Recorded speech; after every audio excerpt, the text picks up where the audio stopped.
Tem certeza de que está regando seus tomates do jeito certo? E se eu te dissesse que a maioria das dicas comuns de rega não só são inúteis, como podem até prejudicar sua colheita? É verdade. O que parece óbvio, na verdade, esconde uma série de detalhes e nuances. Hoje, vamos revelar 10 segredos de rega dos jardineiros mais experientes para as 10 culturas mais populares. Prepare-se para se surpreender. Algumas dessas regras vão totalmente contra tudo o que nos ensinaram, mas são elas que, de fato, vão te ajudar a ter uma colheita de dar inveja em todos os vizinhos. Parece que não há nada mais simples do que regar, não é? É só jogar água na raiz e pronto. Mas a rega incorreta é, de longe, a principal causa de folhas amareladas, frutos pequenos e doenças nas plantas. A velha guarda de jardineiros sabe: o segredo não está na quantidade de água, está em quando e como dá-la. Eles observaram as plantas por anos, experimentaram e transmitiram seus conhecimentos de geração em geração, de boca em boca. Esse conhecimento não é apenas um conjunto de dicas. É uma verdadeira filosofia sobre como entender as necessidades de cada planta. E agora, vamos compartilhar os seus fundamentos com você. Vamos começar com o rei de qualquer horta, o tomate. Parece que todos sabemos como regá-lo, mas é justamente aqui que a maioria dos cultivadores comete o erro crucial. Grave esta regra de ouro. Os tomates gostam de ser regados raramente, mas com abundância. O lema deles é: melhor afogar-se de uma vez do que bebericar 10 vezes. Não é brincadeira, é a base da sua saúde e vigor. Por que isso acontece? Ao regar com abundância, mas com pouca frequência, você incentiva as raízes da planta a trabalhar. Elas se aprofundam na terra em busca de umidade, formando um sistema radicular forte e profundo, capaz de encontrar água mesmo em períodos de seca. E o que ocorre com a rega frequente e superficial? As raízes se tornam preguiçosas, permanecendo na superfície, onde sempre encontram um pouco de umidade. Uma planta assim é fraca, e o primeiro dia de calor intenso se transforma em um verdadeiro pesadelo para ela. Agora, a técnica. Direcione a água apenas para a base da planta, em hipótese alguma nas folhas ou no caule. A umidade excessiva nas partes aéreas é um convite direto à requeima e outras doenças fúngicas. Pense assim: você enche um copo, não o molha por fora. Quanta água? Para uma planta adulta, utilize cerca de um balde cheio. Faça isso aproximadamente uma vez por semana, ou até com menos frequência. O principal indicador é que a terra sob a planta deve secar completamente na superfície por alguns centímetros de profundidade. E um detalhe pequeno, mas crucial: use água morna e decantada. Água gelada, direto da torneira ou de uma mangueira, representa um choque térmico para as raízes, o que inibe o desenvolvimento de toda a planta. E agora, vamos ao seu vizinho inseparável na estufa: o pepino crocante. Se o tomate é um asceta resistente, o pepino é um verdadeiro sibarita que adora a água. Ele é 95% água e precisa dela constantemente. Mas é aqui que o diabo mora nos detalhes. E esse detalhe é a temperatura da água. Regar os pepinos com água fria da mangueira ou do poço é quase um crime contra a sua futura colheita. Não é um exagero. Para as raízes delicadas do pepino, a água gelada é um choque fortíssimo. A planta literalmente para de crescer, deixa de absorver nutrientes e, o mais lamentável, começa a perder os pequenos frutos. Você vê pepininhos minúsculos que amarelam e caem. Muito provavelmente, a água fria é a culpada. Qual deve ser a rega ideal? Em primeiro lugar, a água deve estar morna. Bem morna. A temperatura ideal é de 22 a 25 graus. A melhor solução é colocar um barril grande ao sol, para que a água aqueça durante o dia. Em segundo lugar, regue com mais frequência do que os tomates. O solo sob os pepinos não deve secar. No calor, eles podem precisar de rega diária. E claro, regue cuidadosamente na base da planta, tentando não molhar as folhas, para não provocar o principal inimigo dos pepinos, o oídio. Agora, voltamos a nossa atenção para mais alguns caprichosos da horta: os pimentões e as pimentas. E se o pepino adora a água e o tomate prefere o solo mais seco, o pimentão é um verdadeiro aristocrata, que preza a estabilidade acima de tudo. O seu maior inimigo é a montanha-russa hídrica. Imagine a seguinte situação: você se esquece de regar o pimentão, o solo seca a ponto de virar uma pedra, e as folhas murcham. Você se dá conta e o encharca sem moderação. Para o pimentão, isso não é um salvamento, mas sim um estresse enorme. E como ele reage a tanto estresse? Ele faz o que há de mais desolador para o cultivador. Ele simplesmente descarta as flores, e por vezes, até mesmo os pequenos frutos que já começaram a se formar. Essa é a sua reação de defesa. É como se a planta lhe dissesse: em condições tão imprevisíveis, não consigo dar frutos. E pronto, adeus colheita. Por isso, o segredo principal para a rega dos pimentões é a constância. O solo deve estar sempre moderadamente úmido, não encharcado como um pântano, nem seco como pólvora, mas sim agradavelmente úmido. Como conseguir isso? Regue aos poucos, mas com regularidade. Por exemplo, a cada 2 ou 3 dias, dependendo do clima. Verifique sempre o solo com o dedo. Se estiver seco na profundidade de uma falange, então é hora de regar. E claro, use apenas água morna, derramando-a estritamente na base da planta. Para os pimentões, não é o volume que importa, mas sim o ritmo. Lembre-se, eles adoram tranquilidade e previsibilidade. E agora, vamos falar sobre a batata. À primeira vista, parece uma cultura muito fácil de cultivar. Basta plantar na terra, amontoar e esperar a colheita. Mas mesmo aqui, a rega correta pode fazer maravilhas, ou pelo contrário, estragar tudo. O erro principal que muitos cometem é regar as batatas até o momento da colheita. A lógica é compreensível: quanto mais água, maior a batata. Mas, na verdade, isso é um desserviço. O segredo dos produtores de batata experientes é o seguinte: pare completamente de regar as batatas 2 a 3 semanas antes da colheita prevista.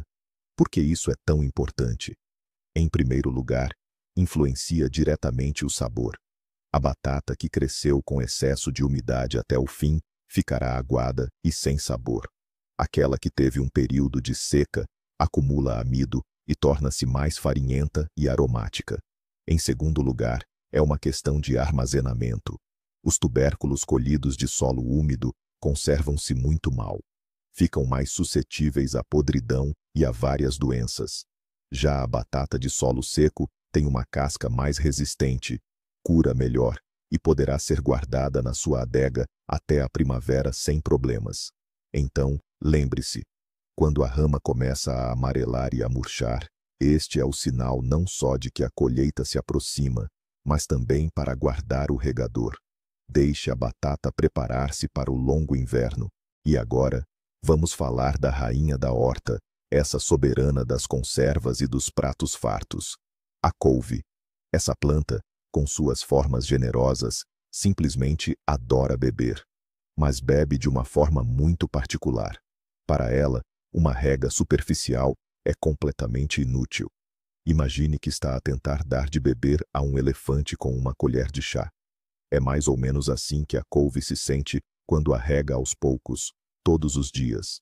A umidade simplesmente não chega à sua poderosa raiz pivotante, que se aprofunda bem na terra. O segredo para regar a couve é a hidratação profunda.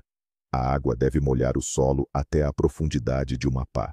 Só assim, o sistema radicular receberá umidade suficiente para formar um repolho denso e suculento. Se a água for insuficiente, o repolho crescerá frouxo, pequeno ou nem sequer se formará. Como conseguir isso?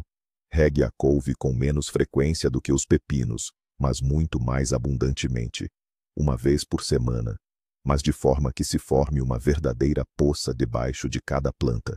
O ideal é derramar um balde inteiro de água em cada repolho. E mais um ponto importante: a couve, ao contrário dos tomates, gosta de ser duchada. A rega noturna, por aspersão nas folhas, ajuda a suportar melhor o calor e remove pragas, como os pulgões da couve. Mas é crucial fazê-lo ao anoitecer, para que as gotas de água não atuem como lupas e não queimem as folhas tenras sob o sol. Então, não hesite em molhar o penteado da sua couve, mas faça-o com inteligência. Chegou a hora de falar de um dos petiscos favoritos de miúdos e graúdos, a cenoura doce. Quem nunca sonhou em colher do seu canteiro uma cenoura perfeitamente reta, lisa e suculenta? Acontece que a sua forma e sabor dependem diretamente de uma rega adequada. O grande inimigo da cenoura bonita é a rega frequente, mas em pequenas quantidades. Ao apenas umedecer a camada superior do solo, está a fazer um péssimo favor à sua hortaliça. O que acontece debaixo da terra? A raiz principal não encontra umidade em profundidade e para de se desenvolver para baixo. Em vez disso, ela começa a desenvolver muitas pequenas raízes laterais na camada superior, procurando por qualquer gota de água. O resultado? Aquela cenoura cabeluda, disforme e retorcida. O segredo para uma cenoura perfeitamente lisa e reta é a rega profunda e espaçada. Assim como nos tomates, é preciso encharcar a terra em profundidade, fazendo com que a raiz se estenda para baixo em busca de água. Isso deve ser feito a cada 7 a 10 dias, mas com muita abundância. E aqui vai mais uma dica. A rega inconsistente, alternando períodos de seca com um dilúvio repentino, pode fazer com que a cenoura rache. A hortaliça, sedenta, começa a absorver a água de forma muito rápida, e os seus tecidos não suportam tanta pressão, acabando por rebentar. Por isso, mantenha um regime de rega estável, mas espaçado. Quer cenouras doces e perfeitas? Faça-as trabalhar um pouco e procurar a água em profundidade. E aqui está o parente do pepino, rei das saladas de verão e dos ensopados, a abobrinha. Ela cresce rápido, frutifica abundantemente e, aparentemente, parece ser bem pouco exigente. Mas tem uma grande fraqueza, e o nome dela é oídio. É um pó branco nas folhas que pode destruir toda a planta em poucos dias. E o principal causador dessa doença é a água sobre as folhas.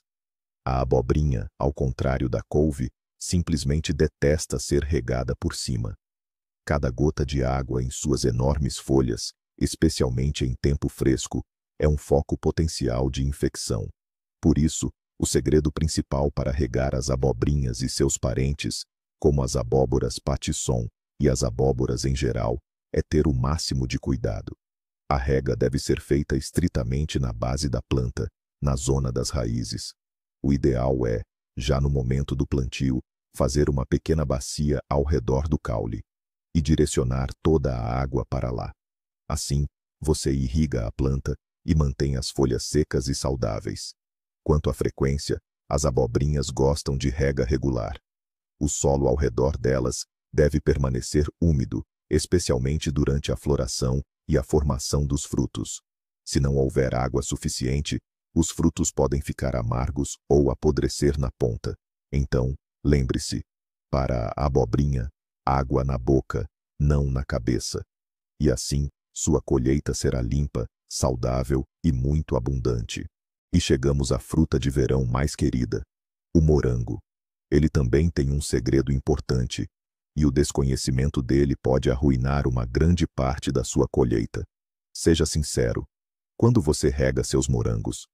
A maioria dos jardineiros faz isso logo antes da colheita. A lógica parece irrefutável: deixar as frutas absorverem água para ficarem maiores e mais suculentas. Mas isso é um dos maiores erros. Jardineiros experientes sabem: os morangos devem ser regados estritamente depois da colheita. Por que ser tão categórico? Existem duas razões importantes para isso. Primeiro, o sabor. A fruta, quando encharcada de água logo antes da colheita, fica aguada. Seu aroma maravilhoso e sua doçura são diluídos, transformando-a em algo sem graça. Você não terá uma sobremesa, mas apenas uma massa vermelha e úmida. Mas a segunda razão é ainda mais crucial. O nome dela é podridão cinzenta. Um morango molhado, repousando sobre terra úmida ou cobertura morta, é o incubador ideal para este fungo. Em apenas uma noite, você pode perder os frutos mais bonitos e grandes, que ficarão cobertos por uma camada cinzenta e felpuda. Portanto, a regra é inquebrável. Primeiro, colha todo o seu morango até a última fruta, e só então regue abundantemente o canteiro. Assim, você preservará o sabor, protegerá as frutas de doenças e dará à planta força para formar a próxima leva de produção. Agora, vamos falar sobre uma dupla inseparável em qualquer horta: o alho e a cebola. Comecemos pelo alho. Este bulbo de sabor intenso exige uma abordagem especial, que varia conforme seu ciclo de vida. Na fase inicial, quando o alho está desenvolvendo ativamente sua parte aérea, ele precisa de bastante umidade. Este é o período de crescimento, onde a parte aérea se forma e é ela que futuramente nutrirá o bulbo. Nesta etapa, que geralmente vai até meados de junho, a rega deve ser regular para que o solo não resseque. Mas eis que chega um ponto crucial. Assim que o bulbo começa a se formar debaixo da terra, a abordagem em relação à água precisa mudar drasticamente. O excesso de umidade nesta fase é o principal inimigo do alho. Por quê? Se a rega continuar abundante, o bulbo pode começar a apodrecer ainda no solo. Ou, o que também é problemático, as camadas externas podem se romper e os dentes começam a se soltar. Alhos assim se conservam muito mal. O grande segredo da rega do alho é parar no momento certo. Aproximadamente 3 a 4 semanas antes da colheita prevista, quando você notar que as folhas mais baixas começam a amarelar, a rega deve ser suspensa completamente. O solo seco ajudará o bulbo a amadurecer completamente, a desenvolver suas túnicas externas firmes e a se preparar para um longo período de armazenamento. Assim, tal como acontece com as batatas, permita que o alho sinta um pouco de sede antes da colheita. Para fechar nossa lista, temos a cebola, sua parente mais próxima. Ela, assim como o alho, é muito sensível à rega em diferentes estágios de crescimento, mas nos dá sinais ainda mais óbvios. Na primeira metade do verão, quando a cebola está desenvolvendo ativamente suas folhas verdes, ela precisa de rega regular e suficiente. Afinal, é dessas folhas que todos os nutrientes serão transferidos para o bulbo. Se as folhas não tiverem umidade suficiente, elas ficarão fracas e a cebola crescerá pequena. Mas assim que o bulbo começa a se formar e a ganhar massa, o que geralmente acontece em julho, a situação muda. O excesso de umidade neste período não é apenas desnecessário, mas prejudicial. Pode provocar o apodrecimento e reduzir a vida útil da sua colheita. Como saber que é hora de parar de regar? Aqui não é preciso consultar o calendário. A própria planta lhe dará um sinal claro. Observe atentamente as folhas. Assim que elas começarem a tombar em massa, a deitar-se sobre o canteiro, isso é um sinal infalível de que a rega deve ser interrompida. É isso. Reta final. A planta parece dizer: minha parte aérea cumpriu seu trabalho, agora todas as minhas energias estão indo para o bulbo, e o excesso de água só vai me atrapalhar. Ao interromper a rega neste momento, você ajudará o bulbo a formar um pescoço firme e seco, e escamas externas robustas. E isso é a principal garantia de que sua cebola se conservará bem até a próxima primavera. Mas o grande segredo, que une quase todas as culturas e que os jardineiros mais experientes já perceberam intuitivamente, parece paradoxal. A melhor forma de ensinar uma planta a ser forte é, às vezes, não a regar. Não, isto não é um apelo à preguiça ou ao esquecimento. É uma estratégia. Pense bem. Quando rega com frequência e em pouca quantidade, a umidade fica apenas na camada superficial do solo. As raízes da planta ficam preguiçosas. Para que iriam elas crescer em profundidade se a água está sempre à superfície? Essas raízes são fracas, e o primeiro verão seco pode comprometer toda a colheita. Agora, imagine um cenário diferente. Você deixa o solo secar um pouco a superfície. O que é que a planta faz? Sente sede e começa instintivamente a procurar água mais fundo. As suas raízes estendem-se para baixo, para as camadas mais úmidas do solo. Dia após dia, tornam-se mais longas, mais robustas, mais fortes. Você está literalmente a treinar a sua planta, como um atleta. Está a criar-lhe um sistema radicular poderoso que conseguirá obter água e nutrientes por si só, mesmo em condições difíceis. Esta é a mudança de mentalidade mais importante. Não está apenas a dar água, está a construir as bases para uma colheita futura verdadeiramente abundante. Assim, a rega correta não é apenas uma rotina. É uma verdadeira arte e um diálogo com as suas plantas. Aprenda a ouvi-las, e elas vão recompensá-lo de uma forma que nunca imaginou. Obrigado por ter assistido a este vídeo até ao fim. Se aprendeu algo novo e útil para o seu jardim e horta, não se esqueça de deixar um like e subscrever o canal para não perder ainda mais dicas de jardinagem. E agora, a pergunta mais interessante para vocês, nossos espectadores. Qual é o seu segredo pessoal de rega, aquele que funciona sempre? Partilhe a sua experiência nos comentários. Vamos criar juntos a mais útil coleção de dicas.